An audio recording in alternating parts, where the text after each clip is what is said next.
Ai, meu Deus. Ai, meu Agora Deus. começou, agora começou. Agora começou. Agora começou. Aê, maravilha. Olá para você que está ouvindo esse episódio. Mais um episódio que começou maravilhosamente bem no nosso podcast, A Roda dos Escarnecedores. E aqui junto comigo hoje estão dois escarnecedores? Não, dois ironizadores. Eu acho que eu falei errado o nome do nosso podcast. Que faz tanto tempo. Faz tanto tempo que eu nem lembro, mas É Antigo Testamento, Novo Testamento. Sessão de silêncio. eu vou no lugar e explico. Não, na Bíblia tem. Roda dos escarnecedores, mas o nosso é dos ironizadores, porque nós não somos escarnecedores. Chega Até porque você vai num lugar e fala que tem rede social, né? E não tem.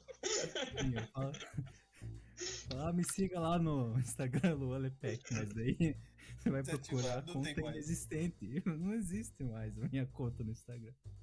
O cara tá até hoje recebendo anúncio de parar de consumir glúten. Exatamente. Ai, Eu meu sou Deus. feito de glúten, né? O significado do meu sobrenome é esse, glúten. Mas enfim, com essa energia lá em cima, com essa alegria, né, que é a nossa força, a alegria do Senhor é a nossa força, a gente está começando mais um episódio de verdade agora, da roda dos ironizadores. Das rodas. Eu não vou conseguir falar certo o nome desse negócio, mas é esse podcast maravilhoso que nós não Da somos. família brasileira. Sim, sem censura, né? Sem nada que nos censurem, porque na verdade, sim, é perigoso. Às vezes nós pensamos que censura é o quê? Falar palavrão, ficar pelado, essas coisas são censuras, mas não. Hoje em dia a censura ela vem de acordo com os assuntos que você fala. E alguns assuntos eles são um pouco proibidos, né? São tabus na igreja. Entre eles, por exemplo, dinheiro ou sexualidade. São assuntos que são tabus na igreja, mas nós não vamos falar sobre nenhum deles hoje. Nós vamos falar sobre outro assunto. Que Só não tá é enchendo tabu. linguiça. Sim, não é tabu, mas é um assunto que as pessoas não sabem sobre. E é muito estranho você ver pessoas que são cristãs e professam uma fé séria, fazem coisas na igreja, estão envolvidas em cargos, mas não sabem algumas coisas básicas de teologia, de soteriologia, né? Que é a parte da teologia que fala sobre como se dá a salvação. É claro que eu não acredito assim que isso seja uma coisa totalmente clara, 100% clara. Aliás, não sei o que sobre o jeito que Deus age que é 100% claro na Bíblia. A gente sabe que ele age, sabe que ele faz, mas não é muito... Eu acho que é um pouco querer demais achar que você vai conseguir decifrar Deus, né? Mas tem algumas coisas na Bíblia que dão a entender certas coisas. E nós, como seres humanos que queremos saber, queremos estudar essas coisas, né? E por isso que na teologia tem essas partes que estudam esses departamentos. Então hoje a gente vai falar sobre essa questão, como se dá a salvação? Porque tem duas principais teorias, tem mais, né? Mas assim, são duas principais, outras nem vamos falar porque nem precisa. Mas as principais são a teoria da predestinação e a teoria do livre-arbítrio. O que seria a teoria da predestinação? A teoria da predestinação diz que nós somos predestinados à salvação. Então Deus já sabe quem será salvo e Deus age diretamente para que aquela pessoa seja salva, e essas pessoas já estão salvas desde antes da fundação do mundo. E há textos na Bíblia que dão a entender isso. A outra teoria é a teoria do livre-arbítrio, que ela fala que nós temos algo chamado de livre-arbítrio, que seria uma escolha que não depende de Deus para que nós sejamos salvos. A salvação ela vem dele, mas não depende de que Deus decrete ou determine ou predestine que nós sejamos salvos, mas nós somos salvos porque nós escolhemos, de alguma forma, também misteriosa, assim como a teoria da predestinação diz que nós somos predestinados de alguma forma misteriosa, mas que nós somos os responsáveis por essa escolha da salvação. Essas duas teorias estão no ar e nós vamos falar sobre ela hoje nesse episódio maravilhoso da Roda dos Ironizadores. Bom, a primeira pergunta que eu tenho é sobre essa teoria do livre-arbítrio. Vamos começar hoje com a mesma ordem de sempre, né? A ordem alfabética. Achei que ele ia mudar alguma Eu achei coisa. também. Eu achei que não vai mudar agora, vai mudar a ordem, vai. Caramba, eu tava preparado. Você acha? Vou ter que falar logo de cara sobre livre-arbítrio, assim, de cara. Pô, Então, essa é a pergunta. O livre-arbítrio existe? Douglas, o que você acha? Você acha que o livre-arbítrio existe ou não? Nós somos responsáveis, não só responsáveis, mas nós temos liberdade de escolha? Claro que sim. Eu tô morando mesmo com o Borba porque eu quis. Eu nasci aqui porque eu quis. Assim como o Jonas. O Jonas entrou na baleia porque quis. Tudo é uma opção. Vocês decidem tudo. Belíssima Pronto. resposta, hein? Acabamos o podcast por aqui, galera. fim de podcast, valeu. Até o próximo episódio, daqui 8 meses. Tchau. Então, o livre-arbítrio. Cara, o livre-arbítrio é um negócio que. De algum momento eu cheguei a acreditar, não no livre-arbítrio propriamente, mas na livre capacidade de escolha. Eu ainda creio nisso, assim. Não acho que você vai pegar Deus de surpresa, como que você vai tomar uma decisão que Deus vai falar, nossa, por essa eu não esperava. Eu acho que se você pensa isso, você é um pouco idiota. Eu acho que você pode fazer isso com uma oferta. Se você Com uma oferta. Uma oferta que surpreenda a Deus. Peraí, você tá falando que eu não consigo surpreender Deus com a minha oferta ou com a minha adoração? A não ser que ela tenha mais de 4 dígitos, daí sim. A não ser que ela seja pra mim. Você pode me surpreender se quiser. Não gosto de surpreender os outros. Deus vai olhar assim, nossa, você tá doando pra ele, rapaz. Faz um pix pra Eu Deus. queria. Eu tenho o Pix de Deus, se alguém quiser, eu posso passar, tá? Então, eu acredito na livre capacidade de escolha. Você tem muita capacidade de escolher algumas coisas, mas você está condicionado dentro de algumas nuances que você não tem poder para interferir. Você ter nascido no meio de uma pandemia é uma coisa a qual você, infelizmente, não pode opinar ou qualquer outra coisa. Mas você pode decidir se vai ser um idiota que vai ficar andando sem máscara na rua ou não. Essa é uma opção sua. E infelizmente, né, não se condiciona a todos. Mas você não pode escolher a quantas anda o todo. Você só se condiciona. E até aquelas decisões que você toma, elas estão condicionadas a algumas outras nuances. Então, acho que funciona mais ou menos assim. Não um livre-arbítrio do tipo... semana que vem eu vou virar um mega empreendedor. Bicho, possivelmente você vai estar quebrado igual a gente. Se não, pior. É isso, igual a gente. Se a pessoa conseguir ficar mais quebrada do que eu, tem que dar os parabéns pra ela. Mas isso que você falou é muito interessante, porque o que é interessante é assim, nós não temos a palavra, ou as duas palavras, livre-arbítrio na Bíblia. Não tem nenhum versículo que usa essa nomenclatura na Bíblia. Tem alguns que dão a entender que nós temos escolha e tem muitos que dão a entender que nós somos responsáveis pelas nossas ações, como você falou. Agora, eu não sei se o Luiz concorda com você. Luiz, o que você acha disso? Será que nós temos livre-arbítrio? Lógico que nós temos livre-arbítrio. Eu paro de pecar e parei de pecar faz uns 10 anos, por exemplo. Não temos livre-arbítrio não. Pelo menos aquilo que eu entendo como livre-arbítrio, né? Pode ser que alguém entenda livre-arbítrio diferente. Mas eu penso que nós não temos essa capacidade de escolher sem uma inclinação para o mal, sem uma inclinação de escolher o mal, sabe? De ir para a pior parte. Se depender de nós mesmos, nós sempre vamos escolher a pior parte. Escolher o que seria bom para mim no curtíssimo prazo, o que me livraria dos problemas no curtíssimo prazo, mas nunca pro bem da sociedade, nunca pro bem dos outros, nunca pro bem, né, do mundo, digamos assim. Então eu pelo menos não vejo. Quando a gente para pensar em arbítrio, né, eu gosto de pensar no árbitro de futebol.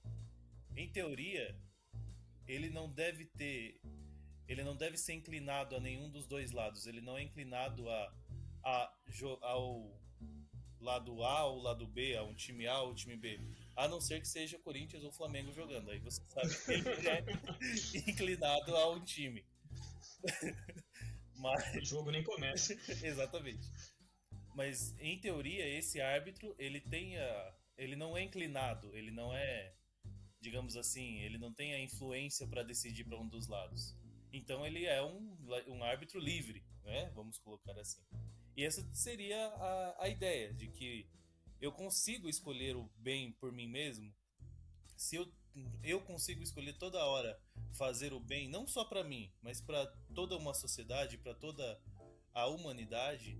E além disso, escolher Deus por mim mesmo para parar de pecar, escolher Deus porque eu quero que minha carne morra, não, isso aí eu não consigo. Então, para mim, eu não, na minha modesta opinião, não temos livre-arbítrio não. Muito bem. E você, Luan? Eu? Você é o teu árbitro? Cara, eu acho o seguinte, que Romanos 9, vamos apelar? Vamos apelar. Sim, Deus, a ideia concebida de Deus é uma ideia de um Deus que sabe de todas as coisas e que tem ele age na história da humanidade, né? Assim, agiu desde o começo com o povo, Deus entrando na história, abrindo o mar vermelho, é uma coisa que demonstra que Deus age diretamente na história da humanidade, muda o rumo de uma pessoa. Nós temos também a questão de que Jesus veio até... Não só isso, né? Tudo que aconteceu de sobrenatural, qualquer coisa assim, as pragas do Egito, bom, enfim, tudo mostra que Deus tem o poder de interferir. Mas nós temos, assim, evidências bíblicas que demonstram que, por exemplo, Jesus Cristo, ele já foi o cordeiro que foi imolado, né? Desde antes da fundação do mundo. Então, até essa questão de se Adão ia pecar ou não. Uma vez eu estava conversando com um grupo de pessoas e elas perguntaram para mim, mas e se não tivesse acontecido desse jeito? Eu falei, mas não teria como acontecer de outro jeito. Não há um plano B. Deus não tem um plano B. Não foi, eu já vi gente falando, pregando que Deus tinha o plano de Deus, era que nós não pecássemos e tal, daí deu errado e Deus teve que ter um plano B, que foi Jesus. Não foi um plano B. Era o plano Senão A. Deus muito falho, né? Cara, Sim. Eu já ouvi, isso foi de missionário até. Na verdade, Jesus não foi nem o plano B, cara. Na verdade, foi assim. Ele criou Adão e Eva. Aí deu ruim com Adão e Eva. Aí ele desistiu de casal. Aí ele pegou uma família, que foi Noé. Aí deu ruim. Aí ele desistiu de Noé e daí foi pra Abraão, que daí vai ser uma nação. Aí deu ruim de novo. Aí ele decidiu ir pra Jesus. Daí, tipo, caraca, mano, é muita. Que não deu ruim, né? Que daí não deu ruim. Quer dizer, ele morreu, né? Sim, é, é uma tentativa, né, de conseguir estabelecer essas coisas. Só que é como o Douglas falou. Se a gente vai conceber a ideia de Deus, a gente vai conceber a ideia de Deus Todo-Poderoso. Se é o Deus da Bíblia que a gente está falando, ele é um Deus que pode interferir sim na história. E é um Deus que sabe de todas as coisas, não só sabe, mas ele entra na história. Por diversas vezes ele é um agente na história. Então, assim, não tem como eu falar que Deus não sabe e não faz isso e também não gera nas pessoas algo, porque nós sabemos que a salvação vem pela fé. Isso é um fato bíblico. Eu sou salvo porque eu creio.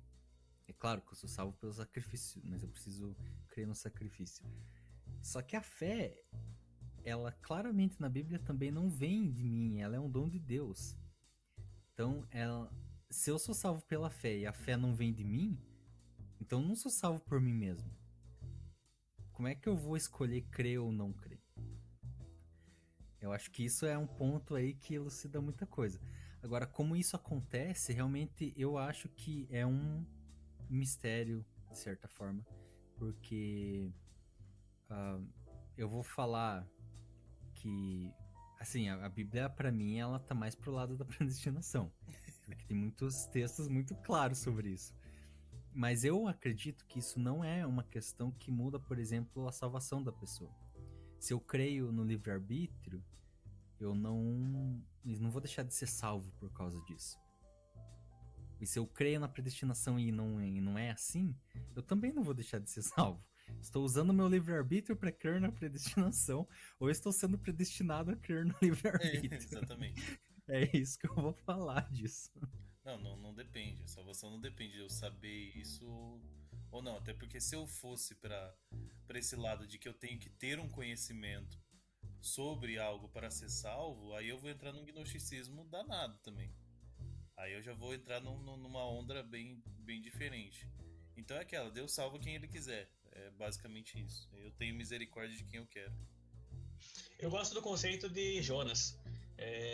Ele pode escolher se ele vai para Ninive ou ele pode pegar um Uber com a baleia. Exatamente. É legal, assim, igual Jeremias, né?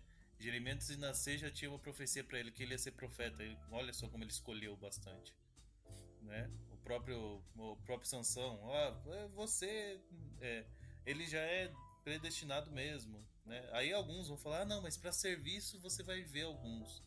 Cara, se para serviço vai ter que Deus quer, imagina para salvação. E Sim. Sansão, bem louco pra virar crossfiteiro, daí chega lá o cara e fala, viu, você vai se virar juiz. Ele, pô, cara, não, tô comendo batata doce uma semana, bicho. Para com isso, esse povo não tem jeito. É isso mesmo. E assim, essa é a teoria que quem defende, né, o livre-arbítrio defende, que nós somos predestinados ao serviço, a ministérios, né, específicos. Bom, eu acho que se lê mais. Não é se lê mais, eu não posso. É que eu acho que o problema das pessoas que também defendem essa fé reformada, principalmente na internet, é uma arrogância, assim, sabe? Eu descobri uma verdade absoluta e quem não acredita nisso é extremamente burro, idiota, que não acredita na predestinação. Então eu acho que isso é um erro também, né? Porque nós fomos chamados para ensinar, mas há o jeito certo de ensinar e nós não fomos chamados só para isso. Então, assim, é importante saber lidar com isso, né? Ao meu ver, é muito claro na Bíblia essa questão da predestinação, mas eu conheço pessoas muito, mas muito inteligentes e que são assim, realmente servos de Deus e que creem no livre-arbítrio. Porque eles acham que se você diz que Deus predestinou as pessoas para o céu, ele também predestinou as pessoas para o inferno. Então Deus estaria sendo mal se ele fizesse isso.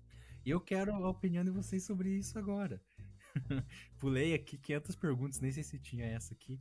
Mas vocês acham Ah, que. não. É, Sim, temos a terceira. tem a terceira. Deus não é injusto se ele condena alguns e salva outros? Não seria uma injustiça da parte de Deus predestinar só alguns? Cara, eu não sei se era eu que começava, mas eu vou começar. É, Seria. grosseria total. Usou seu livre-arbítrio pra começar agora, hein? Exatamente. Pois Eu é. usei meu livre-arbítrio. Cara, assim, vamos começar do começo. Eu já estava condenado. Eu pequei contra um Deus santo. Eu pequei contra um Deus não só santo, mas triplamente santo. Um Deus que está num patamar que a mente humana não consegue imaginar, que a mente humana não consegue entender. Eu pequei contra esse Deus. Esse Deus que é justo, que é santo, que é poderoso e que é fiel e que não volta atrás na sua palavra. Então, eu pecando contra esse Deus, eu já estava condenado. Eu já nasci condenado, basicamente. E todos nós já nascemos condenados e caminhando pro inferno.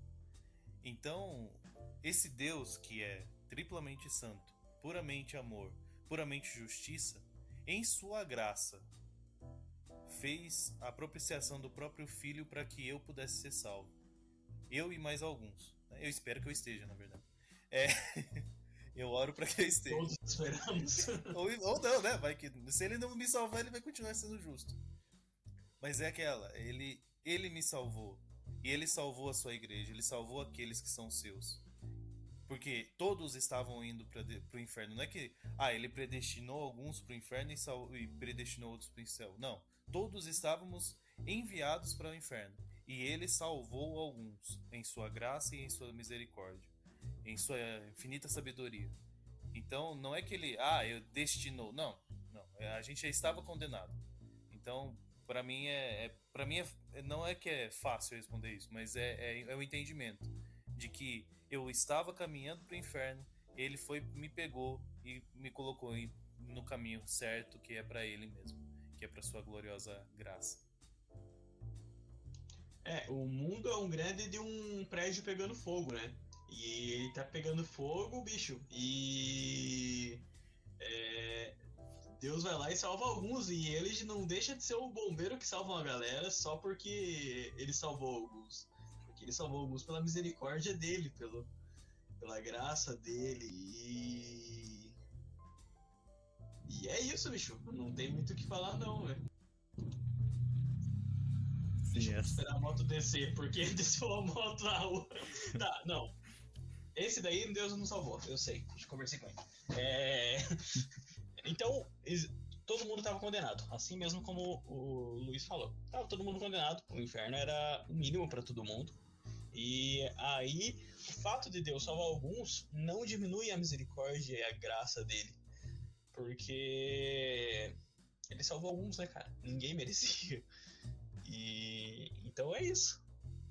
Isso não faz de Deus menos bom ou menos misericordioso.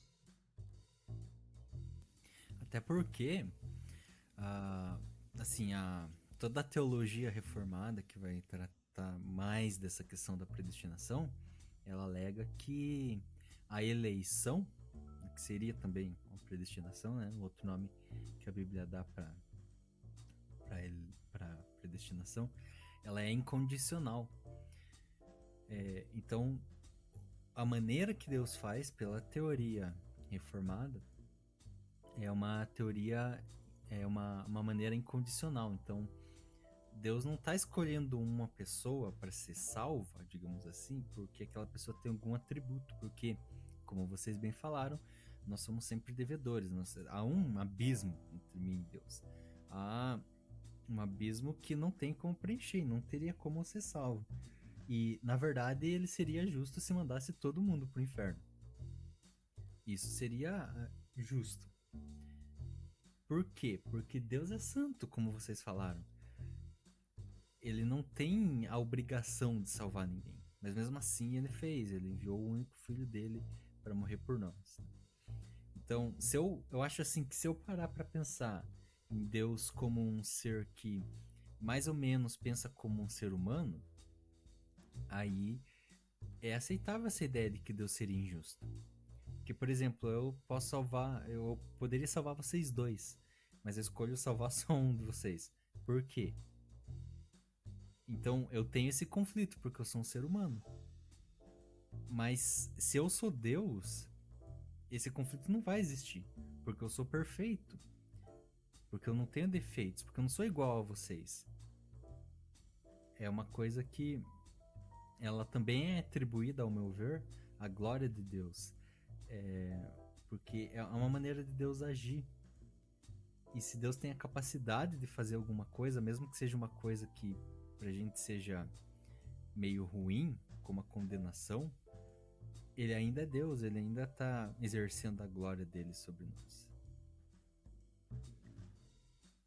E pensando nisso, meu Deus, agora o clima baixou aqui, hein? Mas é isso aí. Climinha de velório gostoso. É que tem. Eu e o Luiz estamos pensando qual dos dois que você ia salvar. Não, a gente tá se perguntando qual dos dois você salvaria. Entendeu? E por que essa escolha seria eu? Então, isso é uma pergunta.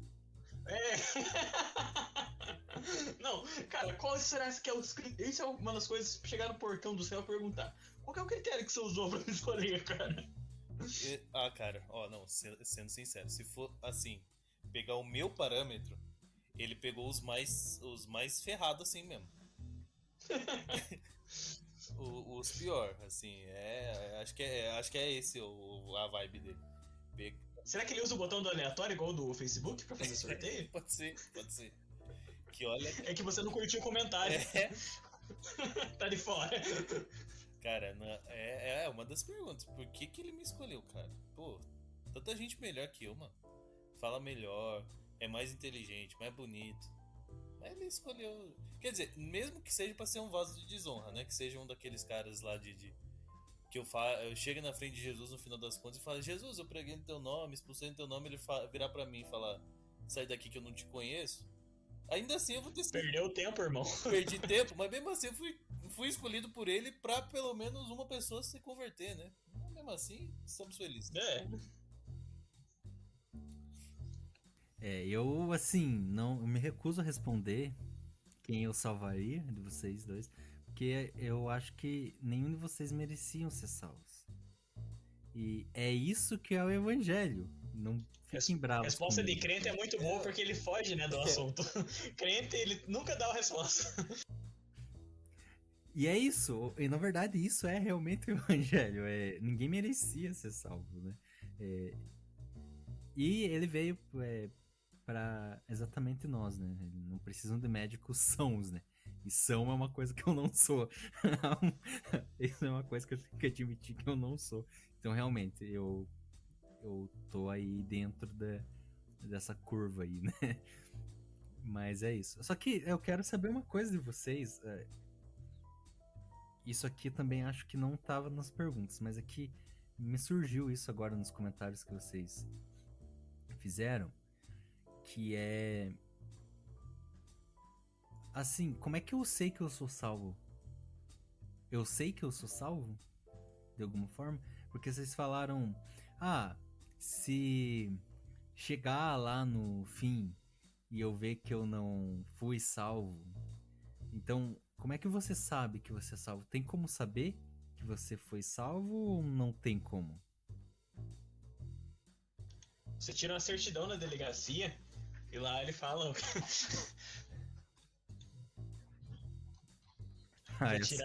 Essa aí é boa.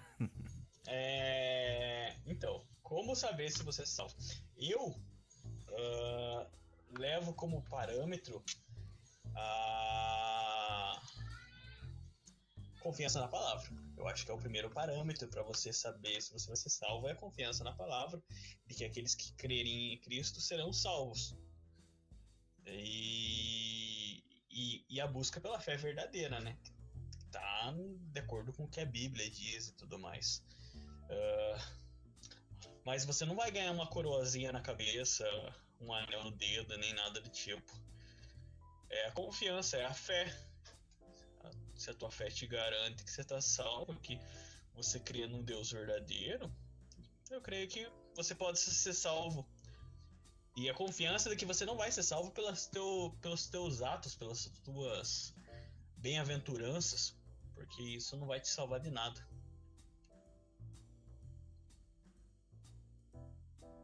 Exatamente. Eu acredito nisso também. Tem mais uma coisa que é a questão dos frutos, né?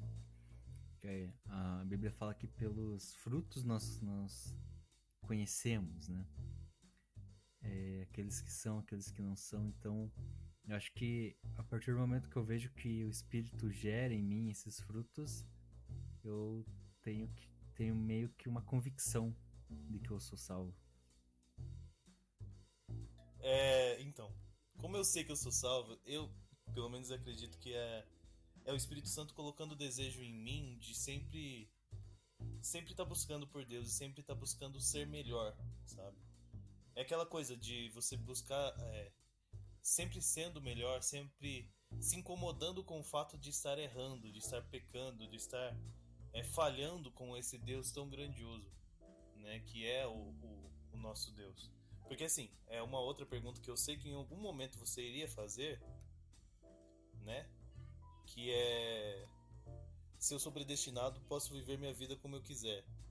Então, a gente já responde essa também. Porque eu acredito que quando Deus salva alguém e escolhe esse alguém, né? Esse alguém tem esse contato com Deus e tem esse encontro com Cristo, essa pessoa passa a ser diferente.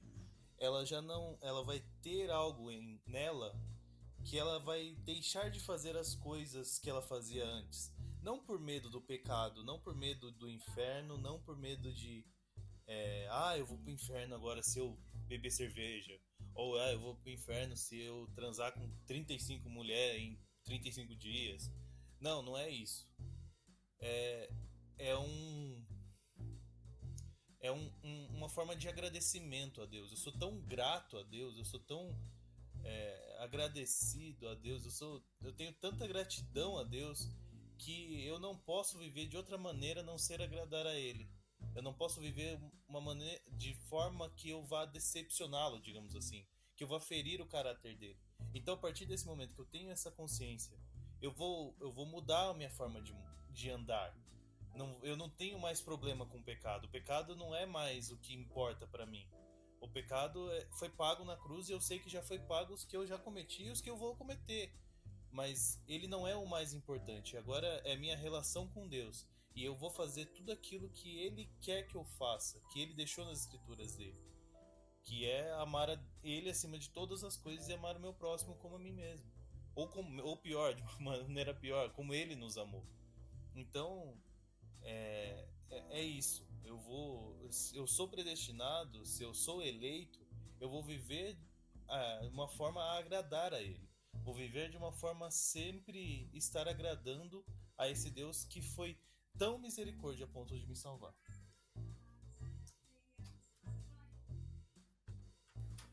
E sobre isso, eu já vou pedir pro Douglas comentar isso também, se eu sou predestinado, eu posso viver a minha vida como eu quiser. Mas eu quero só fazer uma pergunta também para todos vocês. Então o Douglas pode já começar respondendo isso também agora, que é o seguinte: vocês acham que isso é uma coisa natural gerada em mim? Essa questão de, então, se eu não vivo mais a minha vida para mim, eu vivo a minha vida para Deus. Isso é natural? É gerado natural em mim? Eu não consigo mais viver a vida para mim? Porque tem uma questão que é a seguinte: mesmo depois de salvos, nós ainda, enquanto vivemos e não morremos, nós estamos vivendo, de certa forma, em um corpo que não é glorificado, então abaixo do pecado. Nós somos suscetíveis ao pecado, e nós somos pecadores, e vamos continuar sendo até o dia em que nós morrermos. E a Bíblia fala muito, né, da questão de nós nos santificarmos e também que nós devemos mortificar a nossa carne. Então, assim, se eu sou salvo, eu não vou viver a minha vida como eu quero, mas isso é uma questão natural.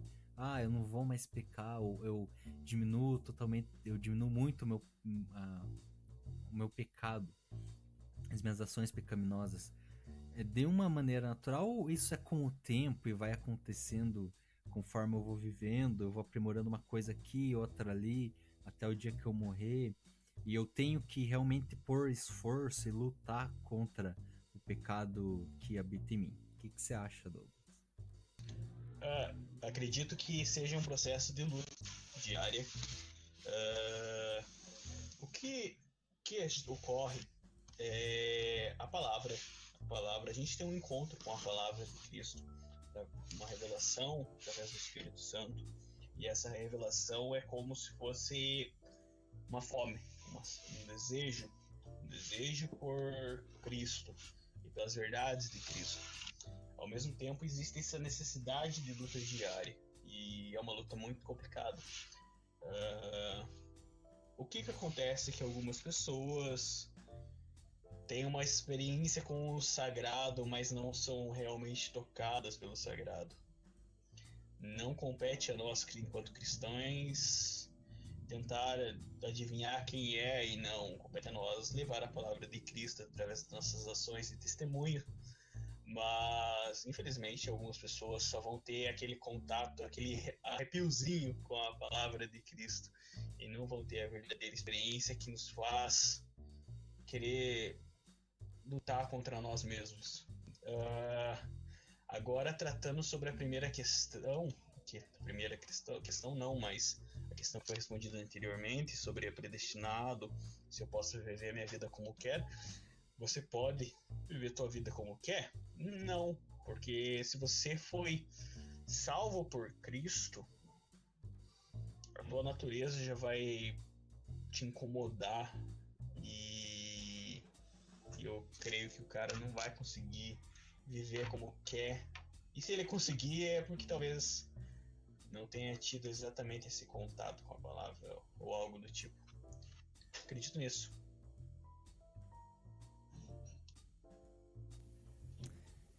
Maravilha. Bom, você me levantou outro questionamento que está nas perguntas que eu mandei para vocês. Você falou que a nossa função é pregar o evangelho. E se os que serão salvos já foram escolhidos, por que eu preciso pregar o evangelho? Alguém, por favor, me responda essa pergunta? Bem, cara, porque é um privilégio falar sobre isso. É um privilégio falar sobre o que Deus nos salvou e o que Deus fez para nós.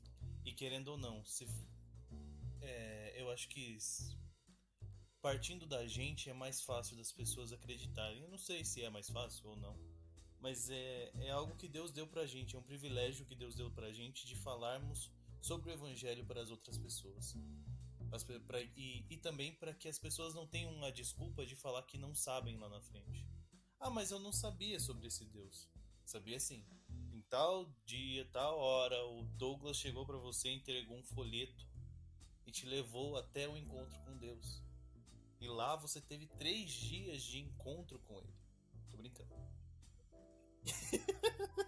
Com Deus é sacanagem. Tô zoando. Em partes. Meu Deus.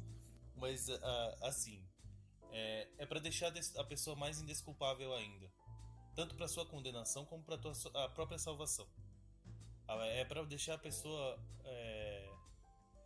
para informar aqueles que serão salvos da sua salvação, e para deixar indesculpáveis aqueles que estão perdidos, que realmente eles negaram a Cristo, que realmente eles não preferiram, mas eles continuaram no seu caminho destinado ao inferno.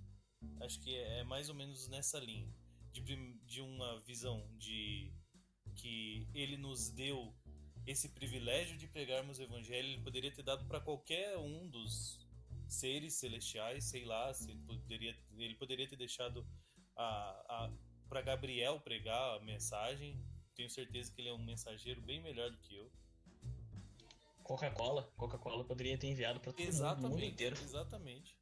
Eles são melhores que eu em logística e entrega de mensagem, mas ele preferiu que homens mortais entregassem para os homens mortais essa mensagem.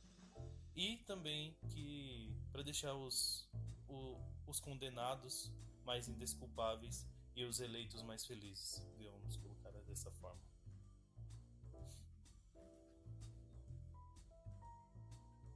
Uma das coisas que a gente aprende dentro do direito, principalmente quando se trata do processo, é a possibilidade do contraditório, de que as partes têm a oportunidade de apresentar as suas alegações. Dentro de uma lógica de salvação, de que todos teremos que prestar contas a Deus no último dia, dentro dessa lógica, é como o próprio Luiz falou. Se o infeliz falar que, bicho, mas eu não sabia desse tal de Jesus. A gente tem um cara que vai ter o telão, né? Vocês estão esperando pelo dia do telão. Vai ter o telão com todos os seus dias de vida. Viu? Mas o telão é só coisa depois de se converter, né? Depende, né? Eu prefiro que mostre as antes, pelo menos sem desculpa. Depois que é complicado. Que nem sabia que não podia fazer. Mas eu ia falar uma coisa muito pesada. Deixa quieto. Então o contraditório, ele possibilita exatamente isso. É isso que o Luiz falou. Aquele que é salvo tem a alegação de que foi salvo pela misericórdia de Cristo, e aquele que é condenado tem a alegação de que foi condenado porque se recusou diante da misericórdia de Cristo. Muito bem. Se a gente olhar para o plano de salvação, para toda essa loucura, né? Assim, eu acho que é muito complicado de colocar tudo em teoria. Mas ao mesmo tempo eu sou totalmente a favor de que as pessoas estudem mais sobre teoria bíblica, sobre teologia e tudo mais, né? Acho que falta muito conhecimento, o povo perece por falta de conhecimento. E não só teoria no sentido de, tipo, da tua igreja. Estude de outras também, cara. Vá lá, pega lá as encíclicas papais, pega... Você não vai virar de outra religião só porque leu um texto diferente, não te mata. Se te matar é porque talvez tua fé não esteja tão alicerçada assim na verdade do evangelho. Vai ler um pouco de Ellen White também, ver essas viagens aí.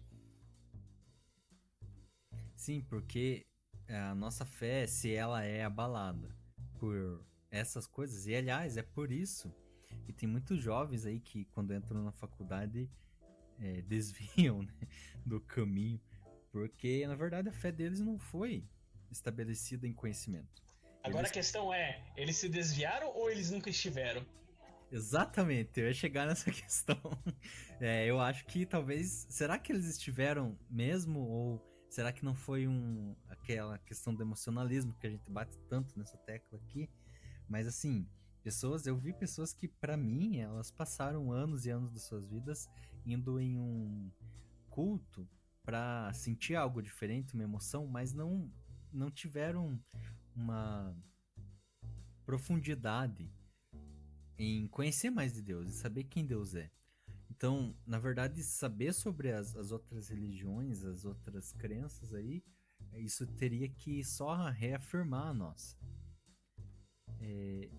E só quero concluir aqui falando, eu vou fazer essa pergunta para vocês, se eles tiveram ou não, mas eu quero só concluir dizendo que apesar de que nós temos que estudar e saber mais da teoria da nossa fé, conhecer mais sobre ela, aliás, só outro parênteses, o ministério de mestre, né, ou pastores e mestres que a Bíblia traz. Algumas pessoas dizem que os pastores também são os mestres, outras pessoas dizem que mestres são outros ministérios, mas enfim, esse ministério de mestre, de ensino, é uma coisa que ninguém lembra que tem que existir na igreja. As pessoas lembram do profeta, as pessoas lembram do pastor, elas lembram do apóstolo, que eles falam que apóstolo é uma coisa, mas não é, né? Eles usam apóstolo para fazer uma pessoa subir de cargo na igreja. Mas o apóstolo não é o pastor nível 2? Apóstolo bom é apóstolo morto.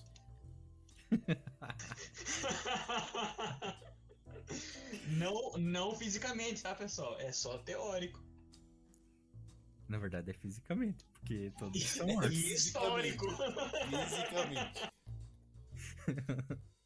Mas a questão é a seguinte, mesmo a gente Paulo tendo morreu. que o último, né, o que foi que veio por cota, né? O que ele viu ali, ele viu, não esteve com Jesus, mas viu, né, Jesus. Mas enfim, o conhecimento é muito importante, mas o conhecimento ele vai me levar no fim, contudo, a entender que a salvação é impossível. Porque era impossível Deus me salvar, sendo quem eu sou. Até se você parar pra pensar racionalmente, era impossível. Como é que pode um Deus, que é Deus, salvar uma pessoa sequer? E do jeito que ele fez, no plano da salvação, que é se incluir na humanidade, que é encarnar na humanidade e se incluir no sofrimento humano. Isso não tem outra religião que tenha essa questão do Deus que se torna humano e que morre e que vive o sofrimento humano. Fazer do jeito que ele fez ainda é um absurdo. Então tudo isso pra mim é um grande absurdo. Tudo pra mim é impossível. E também acho que é impossível a gente continuar na fé. Se não for pelo Espírito nos guiando, se não for sendo gerado esses frutos sendo gerados pelo próprio Espírito, se a gente for ali ramos da própria videira mesmo. É impossível continuar. Então é impossível ser salvo, mas ele fez possível. É impossível continuar, mas ele faz ser possível. Mesmo com os pecados que eu ainda vou cometer, continua sendo possível. É bom que a gente creia nisso e continue pensando que ele é um Deus do impossível, né? Porque ele é Deus.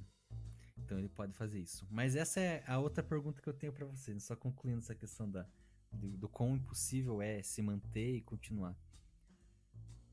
Eu quero saber de vocês se essas pessoas que elas vinham de, assim, sendo salvas e diziam que eram salvas e de repente, do nada, elas até viram apóstatas da fé, até dizem que não creem mais em Deus. Isso é muito comum acontecer. Tem até relatos na Bíblia, na igreja, para tomar cuidado com algumas pessoas que lentamente colocavam no meio da igreja algumas doutrinas que não eram aprovadas, né? E eu quero saber isso de vocês. Vocês acham que essas pessoas elas nunca foram salvas? Ou vocês acham que essas pessoas elas desviaram por um tempo e ainda vão voltar de alguma forma? Eu acho que tem uma dificuldade em você falar que elas nunca foram salvas, nunca serão salvas, porque existe uma necessidade de saber o que vai acontecer com essas pessoas. Mas analisando num contexto geral, não tem essa de ficar. Não é plano de saúde que você entra e sai quando quer. A salvação ela ocorre uma vez e ela se perdura diariamente através da misericórdia de Jesus. Mas não tem essa de, hoje eu sou salvo, amanhã eu já não sei. Não, bicho. Ou você é salvo ou você não é. O que acontece a cada dia é a renovação da misericórdia de Cristo. Mas a salvação em si, Cristo já morreu pelos nossos pecados uma vez. Ele não precisa ficar morrendo todos os dias. O que nós podemos fazer é ter fé nesse sacrifício ao qual ele fez por nós. Então, eu acho que se o indivíduo fica nessa de... cara, a gente tá na igreja aí há bastante tempo. Vocês mais ativamente do que eu. E ao longo desse tempo a gente já viu muito cara que entrava, virava líder de alguma coisa, virava em menos de uma semana, porque, o cara era revelação, né? O cara era o Neymar do negócio. Chegava brilhando e chutava pro gol e trazia 50 pessoas pra igreja, então era muito lindo.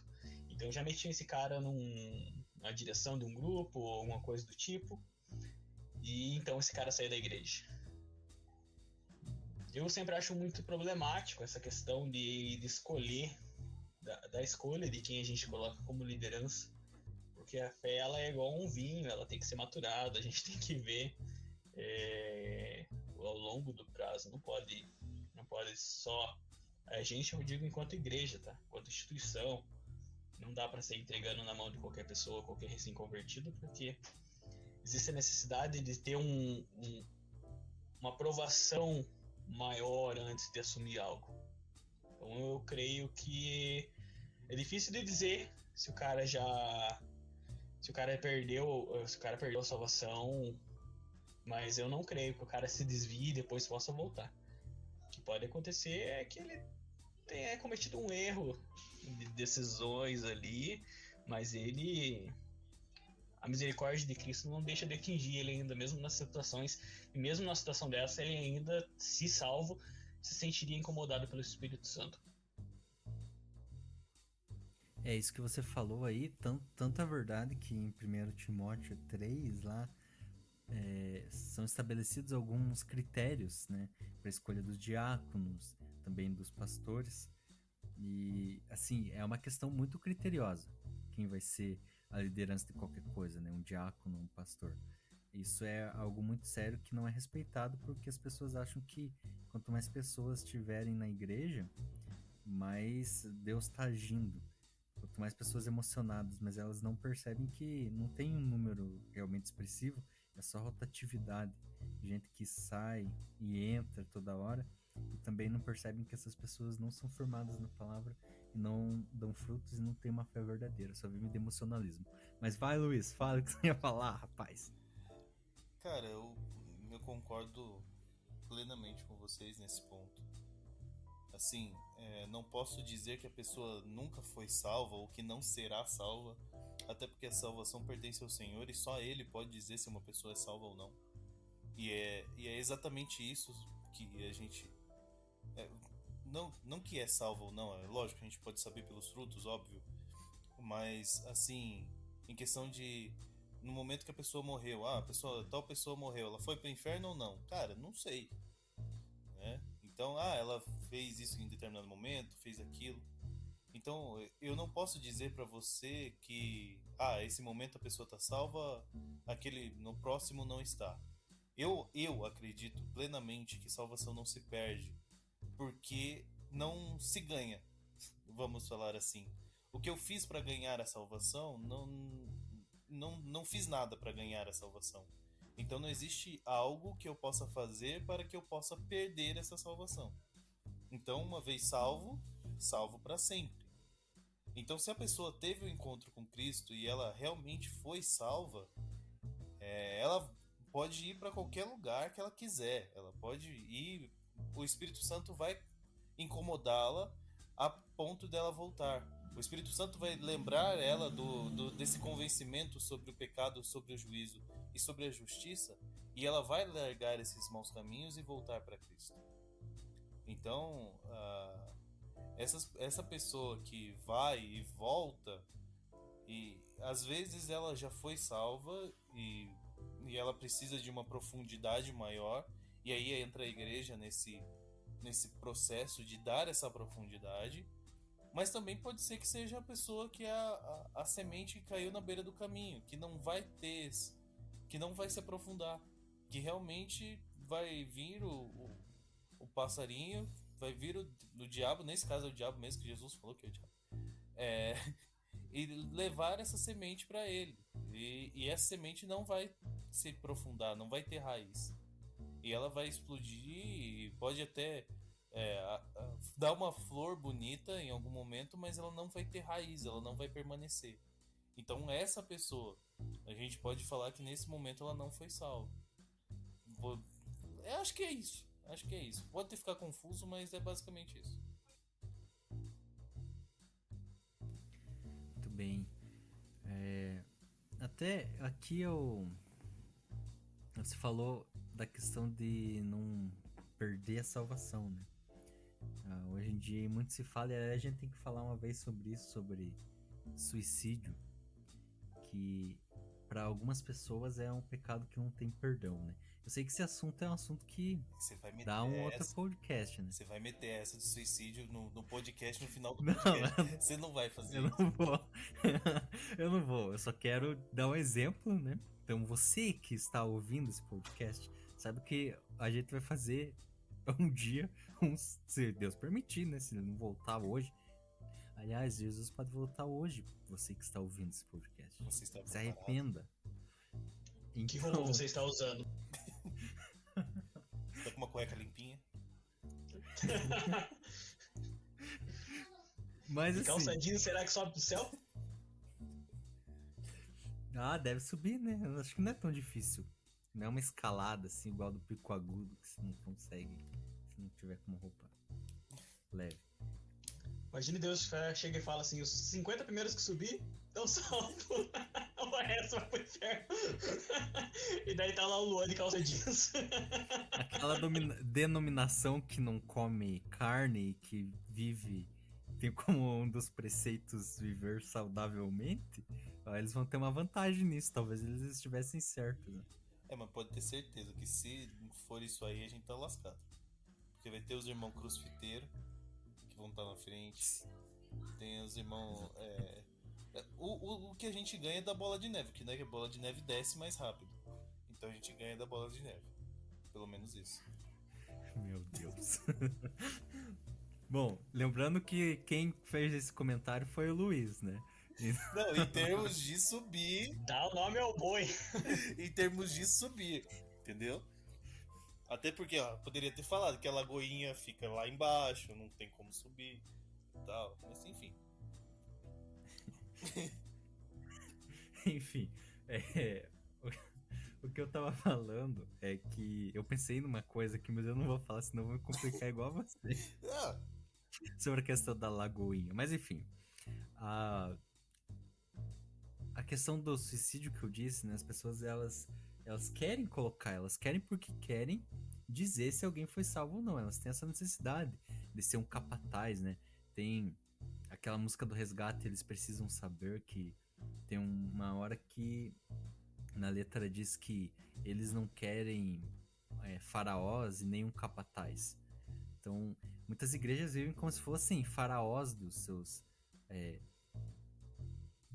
discípulos, não discípulos de Cristo, mas da igreja, faraós e capatazes dessas pessoas, né? Então, eles querem dizer, se você fizer isso, se você fizer tatuagem, você vai pro inferno, se você fizer isso, você vai pro inferno. E assim, a Bíblia sim diz coisas que são condenáveis, mas todas elas são perdoáveis. Mas o que essas pessoas fazem é colocar coisas que não tá na Bíblia como coisas imperdoáveis. Nós sabemos que só tem um pecado que é imperdoável, que é a blasfêmia contra o Espírito Santo. Todas as outras coisas, elas foram assim, feitas por Jesus na cruz. E a blasfêmia contra o Espírito Santo é outra coisa que dá outro episódio do podcast.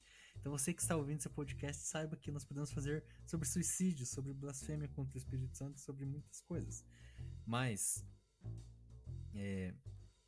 hoje, aqui nós estamos falando sobre a predestinação. E é um perigo, às vezes, eu querer dizer, a pessoa é salva assim, ela não é salva assim. E me tornar esse capataz que eu tô dizendo. Me tornar esse dono das pessoas que diz o que elas podem fazer e o que elas não podem fazer. Como se eu tivesse ali colocando regra na cabeça das pessoas e elas têm que seguir a minha regra, porque eu sou dono dessa igreja. E isso é triste. E uma das coisas que a gente vê é isso. As pessoas acabam fazendo como se você conseguisse perder a salvação por coisas que a Bíblia não fala, que não é clara com relação a isso. É muito triste ver isso acontecendo aí nas igrejas, né? Hoje em dia, cada vez mais. Enfim, vocês acham que a salvação, ela não pode ser perdida de jeito nenhum? Ou vocês acham que... Na verdade, sim, eu acho que a gente concorda que a salvação não é perdida, né? Porque a gente já falou sobre isso. Mas por que vocês acham que as pessoas insistem em tentar dizer o porquê que a gente consegue perder salvação ou o que a gente tem que fazer para obter salvação? Porque além de perder, as pessoas ainda falam, você precisa fazer isso para ser salvo. Sendo que não sei se a gente precisa fazer algo para ser salvo realmente. Por que vocês acham isso? É falta de interpretação bíblica, falta de conhecimento, ou é má fé de algumas igrejas para prender as pessoas no seu sistema? Eu acho que é medo de perder a galera. É muito fácil você assustar uma pessoa e dizer que, baseado na tua doutrina, se o infeliz não seguir ela à risca, ela vai perder a salvação. É muito mais difícil você dizer pro cara que ele tem uma certa liberdade nas ações dele e que o que salva ele é a misericórdia de Jesus. Nada muito além da misericórdia de Jesus. E que só tem um pecado que é, digamos, imperdoável. Cara, dá uma abertura de precedente que acho que a igreja não tá pronta para lidar. É mais fácil lidar com o medo do povo. De tipo, bicho, se você ficar aprontando aí, você vai ver o teu. É muito mais fácil do ter que lidar com a situação de chegar pro cara e falar, olha, cada um examina sua fé e diz se acha se sente salvo. Sabe aquilo que o apóstolo Paulo fala quando está falando sobre a ceia, que cada um se examine a si mesmo? A igreja prefere decidir isso pelas pessoas, assumir essa bronca de falar, eu analiso vocês e vejo como que vocês estão. Pelo menos eu entendo dessa forma essa situação. Não sei se o Luiz concorda com isso. Concordo. Porque assim, existem duas formas de você, psicologicamente, né? Não, lógico, eu não sou psicólogo, mas você tem algumas formas de controle, né? E as duas principais são o medo e o amor. Ou você vai chamar as pessoas e as pessoas vão te amar a ponto de que elas vão te seguir a torto e a direita e vão seguir você a fazer isso que você está fazendo porque elas te amam, ou elas vão te seguir pelo medo, né? E aí a gente, dando um exemplo do nosso espectro, da nossa política, eu acredito que tem muitos seguidores do atual presidente que continuam seguindo ele por um medo do ex-presidente ser eleito, e por isso continuam seguindo, mesmo tendo algumas coisas absurdas acontecendo. Como também existe aqueles que seguem a luta do nosso ex-companheiro, o ex-presidente, aliás, que continuam seguindo ele por causa do medo. Não porque Ex-companheiro ficou ex-companheiro ficou complicado, complicado, né? Ex-presidente, aliás. O ex-presidente e companheiro, eles continuam seguindo ele por ter medo da direita acabar com todos os problemas, com todos os programas sociais e tudo mais. Então você vê isso no discurso deles. Então é mais fácil você controlar pelo medo. Então quando a igreja também entra nessa de não faça isso, não faça aquilo, não faça mais aquilo outro, é para controle. É para controlar as pessoas e que as pessoas elas não viajem, não fujam de você, não saiam da igreja, né? Até como a gente já ouviu de um finado pastor, líder de uma igreja que tem uma bandeira de arco-íris como tema, ele falou que quem era convertido na igreja dele e saísse por qualquer motivo dessa igreja, essa pessoa perderia a salvação. Então, tipo, você não vê base bíblica nenhuma, você não vê base de nada sobre isso, mas ele fala isso para controle, para que as pessoas não saiam da igreja e continuem lá, dando o seu dízimo, dando sua oferta, ou dando mais poder para ele ainda. Eu acho que nós somos condicionados aqui, talvez no Brasil, não só no Brasil, talvez no mundo inteiro seja assim, mas nós somos condicionados a seguir uma religião ao invés de seguir a Cristo. Eu sei que a religião tem lados muito bons, eu sei que a religião tem coisas muito boas, mas não é uma religião que a gente tem que seguir. nós precisamos seguir a Cristo. E eu não gosto muito desse papo também. Eu sigo a Cristo, não a religião, porque quando eu falo isso, eu imagino uma pessoa falando isso, que é aquela mesma pessoa que eu disse pra vocês que fala, cara, no culto, né? Quando vai pregar e vai falar sobre, e vai fazer as pessoas chorarem. Mas, Jesus é tão lindo. Eu imagino um cara de sapatênis sim. Exatamente. que faz trend. O dinheiro é emocional. Você tem que aprender a lidar com o seu emocional pra ganhar mais dinheiro. Durma 4 horas por dia. Tenha um infarto aos 30 anos. E um AVC aos 40. Exatamente. Então E eu um não gosto de divórcio falar aos muito. 22, outras 26 e outras 28. Sim, essa geração. Todas de infarto. Perca tudo que você conseguiu, que não é nada, por causa dos divórcios. Mas eu até nem lembro do que eu tava falando. Eu tava Comece falando. primeiro, fracasse antes. No não você já tem, seja humilhado agora. Enquanto os outros dormem você fracassa.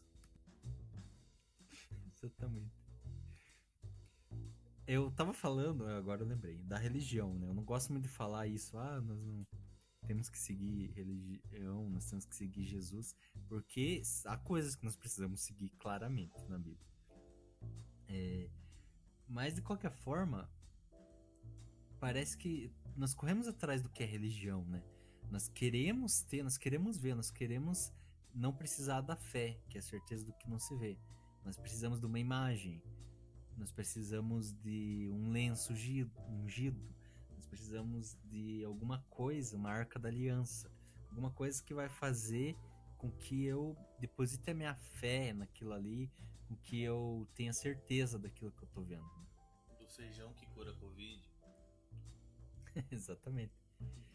E essas coisas, né, essas coisas que a gente tava falando anteriormente, que as pessoas fazem para manter as pessoas psicologicamente na igreja, elas têm a ver com isso, porque são doutrinas que as pessoas precisam seguir para ter certeza de que tem fé. Mas isso não é fé. Isso é crer em coisas que é ter uma afirmação de que a tua crença tá certa por causa do objeto, por causa da sensação que aquilo ali te passa, né? Bom, eu acredito que nós respondemos todas as perguntas. Não sei se ficou alguma sem responder, mas eu acredito que nós respondemos todas. Se não respondeu, tem um livrinho que ele começa de Gênesis e ele termina em Apocalipse. Dá uma leiturinha lá, rapidinho. E meia horinha você termina. Daí você vai ter respondido essas perguntas. Você sabe que demora 80 horas, na verdade sim, uma básica, né, que foi feita de quanto tempo demora para você ler a Bíblia, e é 80 horas. Cara, 80 horas não é muito tempo se você parar para pensar. Ainda mais para ler um livro que tem a capacidade, não o livro por ser livro, mas porque a palavra de Deus tem a capacidade de mudar a tua vida e é aquela espada de dois lados, né, entre o coração e a alma. 80 horas é tão pouco tempo, né? Cara, é muito rapidinho. Exatamente, eu acho pouco Uma tempo. semaninha.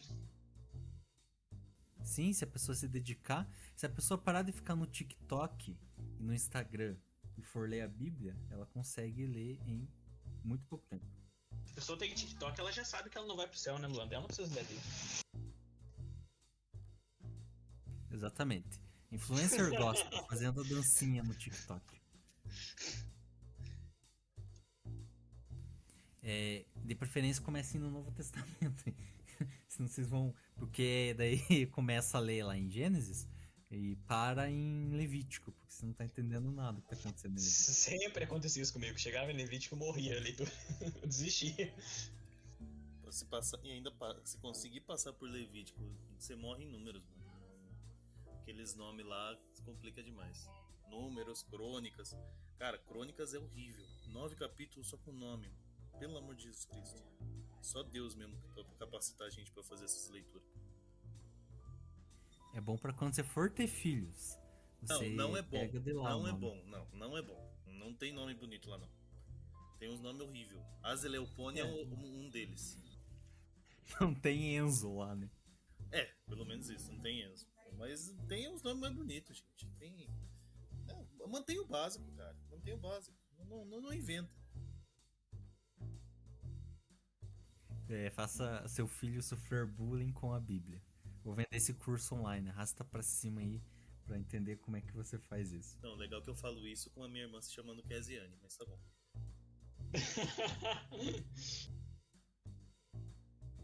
Glória a Deus pelo nome do seu pai, né? Que é o mesmo seu, porque poderia ser um nome também diferente.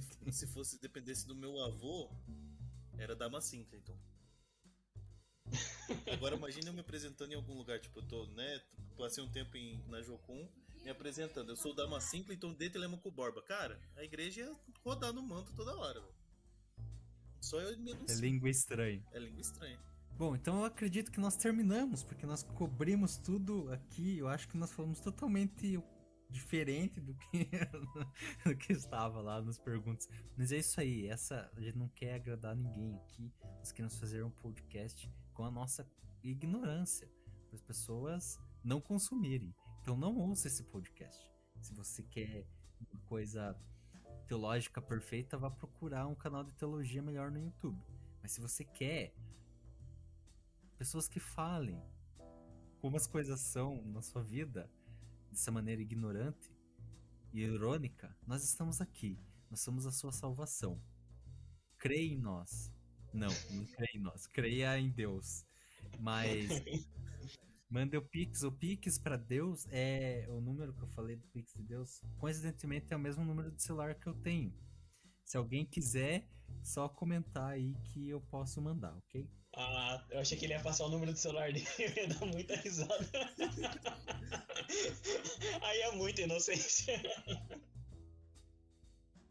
Eu quase fiz isso, mas daí eu pensei que é melhor não. Ah, meu Deus. Porque senão as pessoas vão me mandar fotos que eu não quero ver. Exatamente. O Pix vai ser o menor dos teus problemas aí. Exatamente. Mas então é isso. Eu vou me despedir aqui e quero que vocês se despeçam também. Então, obrigado por participarem hoje mais uma vez. Conseguimos fazer mais um episódio. Vamos ver se vai dar certo. Acho que vai dar. Pode ser que não gravou nada desde o começo. Mas se gravou, vai estar disponível aí. Valeu, Luiz. Valeu, Douglas.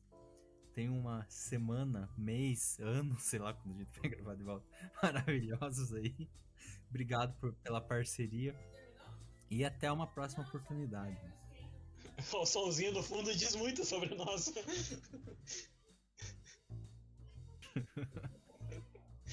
Então é isso, pessoal. Muito obrigado por nos escutar até aqui. Paciência. 1 hora desperdiçada é muito bom. Você poderia ter descartado 1 hora da sua leitura de Bíblia e faltaria somente 79 horas. Mas você estava aqui nos escutando. Então, parabéns para você. E preste atenção nos caminhos que sua vida tem levado. Espero nos encontrar logo. É isso aí, mano. Valeu por ter escutado, pessoal. E se você escutou até aqui, mesmo eu falando mal da Bola de Neve, entenda que foi só uma piada, tá bom? Nós amamos vocês. Que maravilha, não? Só eu quero reiterar, Luiz, que nós amamos vocês, galera tatuada. E Douglas, a galera pode ouvir 2 vezes. Elas podem ouvir 2 vezes mais rápido. Hoje a tecnologia ela faz isso. Eles não vão entender nada porque eu já falo tudo embolado mesmo. Mas assim, galera, escute 2 vezes, que daí você perde só meia hora da sua vida. A outra meia hora você lê a Bíblia. Exatamente. Belo devocional, hein? Sim. Coloca de fundo. Daí você pensa, nossa, olha, o Eminem tá cantando e enquanto eu leio a Bíblia. Oh, glória. Aquele que a gente fez sobre emocionalismo lá na igreja, que tem aquele fundinho do chofar. aquele perigoso. Isso fundinho. Mas é a perigoso. nossa voz falando em línguas. Eu acho que eu vou sair daqui dessa chamada. É isso aí. Então é isso. É isso. A paz de Cristo aí pra vocês. Até a próxima. Tchau, galera. Até mais. Falou!